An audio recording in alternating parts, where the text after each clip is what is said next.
हाय, प्रभु आपको आशीष दे। मेरा नाम फ्लोर बोल्डो है और मैं बहुत खुश हूँ कि मैं आपके साथ परमेश्वर का वचन बांट पा रही हूँ। हमारे साथ जुड़ने के लिए शुभकामनाएं। आज हम बात करने जा रहे हैं विजेता की जीत। ये सत्र 1 है।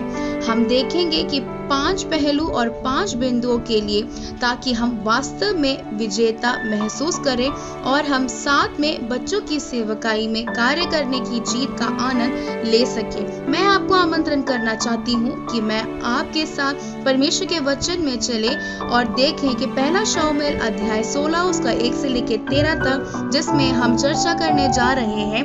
यदि आप घर में हैं तो आप एक कप कॉफी या सोडा ले सकते हैं। यदि आप चर्च में हैं तो अपना पेन तैयार रखें ताकि आप लिख सके। याद रखें, हम शिक्षक समारोह नियमावली का उपयोग कर रहे हैं और ये सत्र संख्या 1 है और हम उम्मीद करते हैं कि परमेश्वर हमारे हृदय से बात करेगा। पहली बात तो हम पहले शमूएल 16:1 में पढ़ सकते हैं। यहाँ लिखा है, यहोवा ने शमूएल से कहा, मैंने शाऊल को इज़राइल पर राज्य करने के लिए तुझ जाना है। तू कब तक उसके विषय विलाप करता रहेगा? अपने सींग में तेल भर कर चल। मैं तुझको बेथलेहम वासी यिशै के पास भेजता हूँ, क्योंकि मैंने उसके पुत्रों में से एक को राजा होने के लिए चुना है। पहले वाक्य में आप अस्वीकार शब्द लिख सकते हैं, क्योंकि परमेश्वर ने राजा होना अस्वीकार किया, लेकिन वह फिर भी राजा था। कई बार हम एक शिक्षक या सेवकाई के अगुवे होने पर अस्वीकृता महसूस करते हैं। कई बार इसे हमें प्रमुख अगुवे या पादरी या कई बार शिक्षकों से खुद उल्लेख करना दुखी करता है, लेकिन इसका अर्थ ये नहीं कि आपने परमेश्वर की बुलाहट को बच्चों की सेवकाई में कार्य करने के लिए अनसुनी कर दिया। अस्वीकृता एक मार्ग है जो हमें महसूस कराता है। कई बार हम सोचते हैं हम बहुत अच्छा कर रहे हैं। शाऊल के साथ क्या हुआ था और क्यों परमेश्वर ने उल्लेख करता है कि वह सीधे शाऊल भविष्यवक्ता से बात कर रहे हैं? ये इसलिए, यदि आपको याद है कि शाऊल ने कुछ अनसुना किया था कि परमेश्वर ने दूसरे आदेश दे दिया और उसने उन्हें पूरा नहीं किया। कई बार हम अपनी समझ में बुद्धिमान होना चाहते हैं और नियमों या आधार जो परमेश्वर ने अपने वचन में डाले उस पर चलना नहीं चाहते। या हो सकता है कि कई बार हम भूल जाते हैं कि हमने अपनी बुलाहट परमेश्वर से पाई है और विजेता की जीत को बनाए रखने के लिए हमें याद रखना चाहिए कि हमें को चुना है, ताकि आप बच्चों की सेवकाई को बढ़ा सके। और हो सकता है कि लोग आपको अस्वीकार कर दे। याद रखें कि आप फिर भी एक शिक्षक अगुवे हैं जिसे परमेश्वर ने बुलाया है। ये बिंदु 2 है। आगे इस पद में मिलती है और मैं चाहती हूँ कि आप वहाँ वाक्य में असीम डर शब्द लिखें। संज्ञा नंबर 2 कहता है, हम बहुत डर जाते यदि हम जानते कि परमेश्वर क्या कर रहा है। कल्पना कीजिए कि परमेश्वर आपको एक पत्र भेजता है, उसमें जैसा जो मेरे पास आया है। आप पत्र को खोलते हैं और पढ़ना आरंभ करते हैं। उसमें वह सारी योजना है जो परमेश्वर ने आपके लिए की है और परमेश्वर कैसे आपको उपयोग करता है, और गलतियों भी जो आप करेंगे उसको परमेश्वर बताता है। उन गलतियों में उसकी सहायता करेगा और आप उस पत्र को पढ़ना आरंभ करते हैं और आप बहुत डर जाते हैं और कहते हैं, क्या सच में परमेश्वर मैं ये पूर्ण कर पाऊंगा? परमेश्वर का वचन अगले पद में कहता है, शमूएल बोला, मैं कैसे जा सकता हूँ? यदि शाऊल सुन लेगा तो मुझे घात करेगा। यहोवा ने कहा, एक बचिया साथ ले जाकर कहना, मैं यहोवा के लिए यज्ञ करने को आया हूँ और यज्ञ पर यिशै को न्योता देना। तब मैं तुझे बता दूंगा कि तुझको क्या करना है और जिसको मैं तुझे बताऊं उसी का मेरी ओर से अभिषेक करना। तब शमूएल ने यहोवा के कहने के अनुसार किया और बेथलेहम को गया। उस नगर के पुरनिये थरथराते हुए उससे मिलने को गए और कहने लगे, क्या तू मित्रभाव से आया है कि नहीं? उसने कहा, हाँ, मित्रभाव से आया हूँ। मैं यहोवा के लिए यज्ञ करने को आया हूँ। तुम अपने अपने को पवित्र करके मेरे साथ यज्ञ में आओ। तब उसने यिशै और उसके पुत्रों को पवित्र करके यज्ञ में आने का न्योता दिया। कई बार जब एक नया अगुवा आता है तब बहुत डर होता है। जब एक शिक्षक या परिस्थिति के कारण परिवर्तन होता है तो बहुत डर होता है। वह घूमता है जब कोई जाता है, इस बात का भी बहुत डर होता है कि हमारा क्या होगा, क्या होने वाला है। मुझे पता है बहुत शिक्षकों ने छोड़ दिया, बस छोड़ दिया इस महामारी के समय में, क्योंकि उन्हें बिल्कुल अब नहीं लग रहा था कि वह प्रशिक्षित है बच्चों को आगे पढ़ाने के लिए, अपने बच्चों के साथ परमेश्वर का वचन को बांटने के लिए। टेक्नोलॉजी का भी बहुत मांग कर रही है। एक नया अगुवा आया और उसे इस क्षेत्र का अनुभव था, जिस कारण उन्हें दबाव महसूस हुआ और बहुतों ने छोड़ दिया। उन्होंने कहा नहीं, हम नहीं कर सकते, और उन्होंने वहां छोड़ दिया क्योंकि उन्होंने इस बात पर विश्वास करना छोड़ दिया कि परमेश्वर वह है जो हमारी सहायता करता है और बलवान बनाता है। मुझे पता है कि टेक्नोलॉजी डराने वाली है। मुझे पता है टेक्नोलॉजी और नया विकास आपसे ये बुलवाएगी कि मेरे पास इतनी योग्यता नहीं, लेकिन परमेश्वर पर भरोसा रखे हम बहुत डर जाएंगे ये जानकर या विचार करके कि यदि परमेश्वर ने मुझे यह पत्र भेजा होता और कहा होता, फ्लोर तुम इंडिया जाओगी और बहुत सारे लोग तुम्हें जानेंगे, तुम पाठ्यक्रम दोगी और बहुत सारे स्थानों में कार्यशाला चलाओगी, लोग तुम्हारे पास आएंगे। अगर मैंने ऐसा कहा होता नहीं, आप किसी और के बारे में कह रहे हैं, मैं ये सब नहीं कर सकती।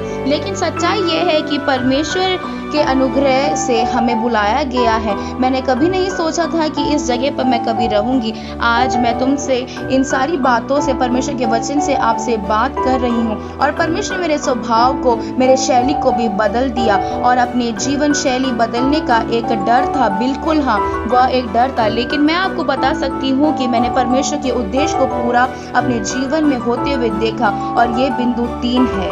क्या आप तैयार हैं? उस दाहिने हाथ के वाक्य पर वह नहीं जानता था, लेकिन शमूएल परमेश्वर का भविष्यवक्ता नहीं जानता था कैसे हृदय के आधार पर चुनाव करे। और पद 16 में मेरा अर्थ है 5 क्षमा करे। उसने कहा हाँ, मित्र भाव में आया हूँ, मैं यहोवा के लिए यज्ञ करने को आया हूँ, तुम अपने आप को पवित्र करके मेरे साथ यज्ञ में आओ। तब उसने ईश्वर और उसके पुत्रों को पवित्र करके यज्ञ में आने का न्योता दिया। जब वे आए तब उसने एलियाब पर दृष्टि करके सोचा, निश्चय ये तो यहोवा के सामने है, वही उसका अभिषिक्त होगा। कई बार एक अगुवे की तरह हमारे साथ ऐसा होता है। कई बार हम सोचते हैं और वह सत्य है, सच्चा है, अच्छा है, लड़का है, लड़की आते हैं जिन्हें व्यवस्थित तौर पर अध्ययन किया है, और कई बार एक अगुवे की तरह हम भूल जाते हैं या हमें नहीं जानते कि कैसे हृदय पर आधारित चीजें चुने।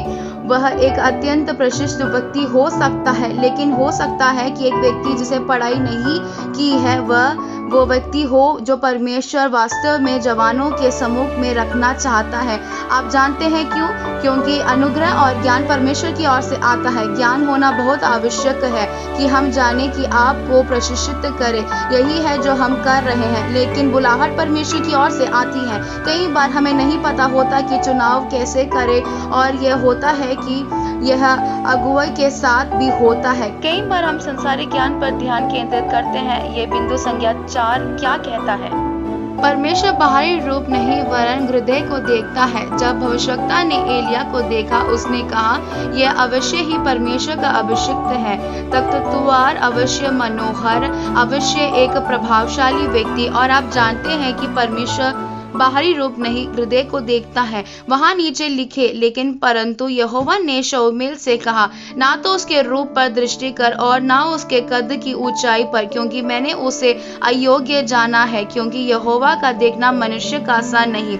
हाँ, मनुष्य तो बाहर के रूप को देखता है, परंतु यहोवा की दृष्टि मन पर रहती है। आप जानते हैं, जब मैं 14 साल की थी, जब मुझे संडे स्कूल क्लास में पहले कार्य करने को आमंत्रण किया गया, वहां मुझसे अधिक लोग थे जो बहुत ही अनुभवी थे, लोग जो अपने आप को व्यवसायिक तरीके से पहले ही से तैयार कर रहे थे। लेकिन यह बहन सुकुरो पहले ही से प्रभु के पास है।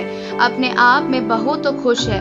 उसने मुझे काम करने के लिए आमंत्रण किया। यद्यपि मैं जवान थी, बहुत जवान, मैं ये नहीं बोलूंगी कि मैं कितने साल की थी और मेरे पास कोई अनुभव नहीं था। उसने मेरा हृदय देखा, मेरी आंखें सब तरफ देखती थी। मैंने दूसरी बहन को बाइबल संबंधित कहानियां सुनाते देखा और वह भी एक अनुभवी नहीं थी। उसने पढ़ाई नहीं की थी। उसका नाम अनीता मैरी था।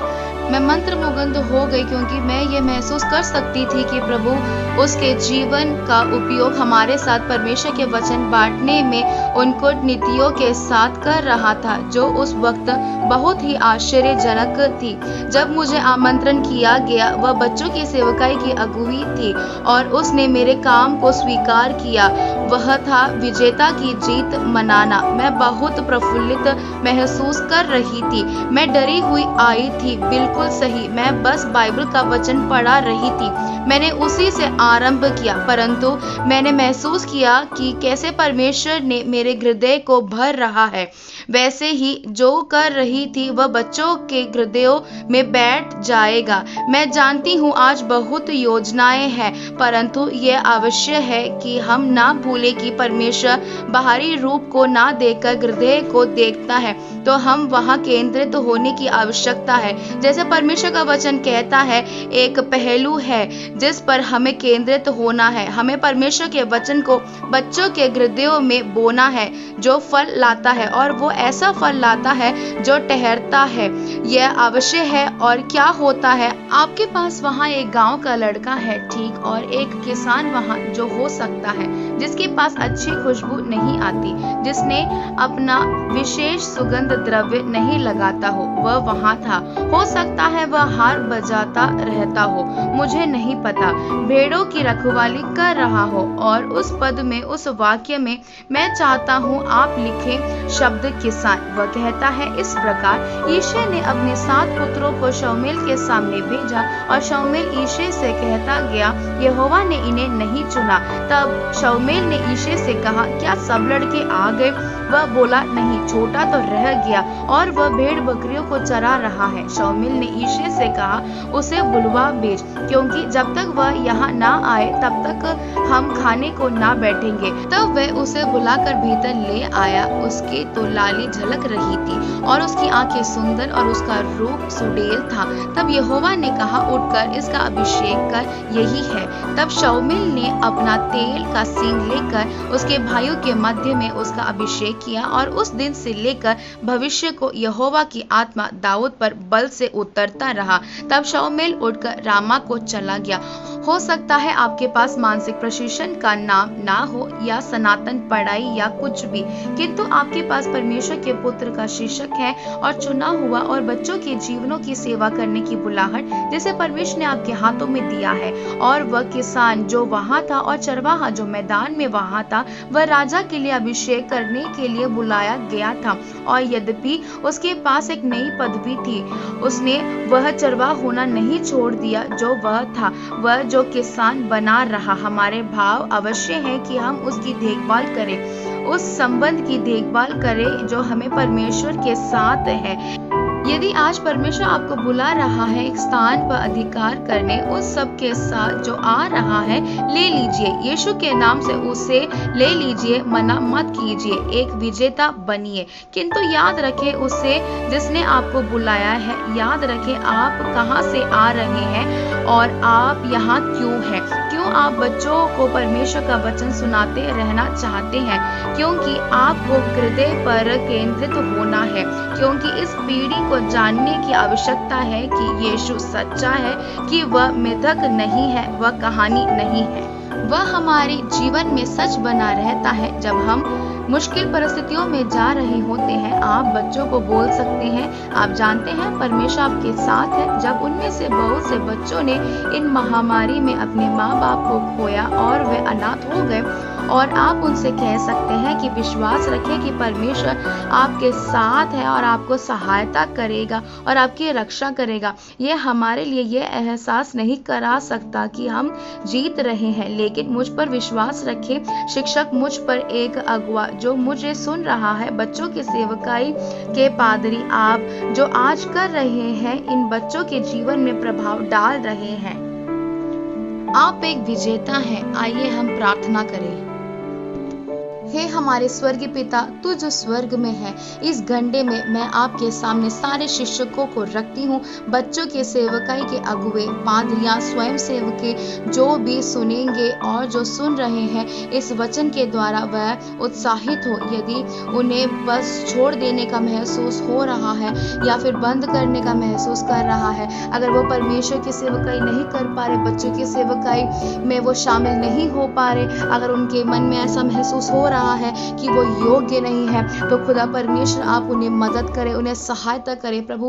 उनकी बुलाहट क्या है वो समझने पाए, उनकी परमेश्वर की बुलाहट को वो समझ कर प्रभु उन्हें आगे बढ़ने के लिए प्रभु आप सहायता करना प्रभु जी। वो अपने हृदय में पिता परमेश्वर केंद्र करने पाए प्रभु जी। जैसा आप बाहरी तौर से आप नहीं देखते हैं, आप मनुष्य के हृदय को तोलने वाले परमेश्वर प्रभु जी। बच्चों के लिए प्रार्थना करते हैं, हर एक शिक्षकगणों के लिए प्रार्थना करते हैं प्रभु। सभी लोग आपके हाथों में मैं समर्पित करती हूँ प्रभु जी। आप उन्हें संभाले प्रभु, वो अपनी बुलाहट में आने पाए प्रभु जी। इस प्रार्थना को प्रभु जी आपके हाथों में समर्पित करती हूँ, यीशु मसीह के नाम से मैं मांगती हूँ, आमीन। क्या बात है, मुझे आपके साथ परमेश्वर का वचन बांटने में अच्छा लगा। बने रहेगा क्योंकि अभी बहुत सारी चीजें सीखना, प्राप्त करना और पाना बाकी है। बाद में मिलेंगे, बाय।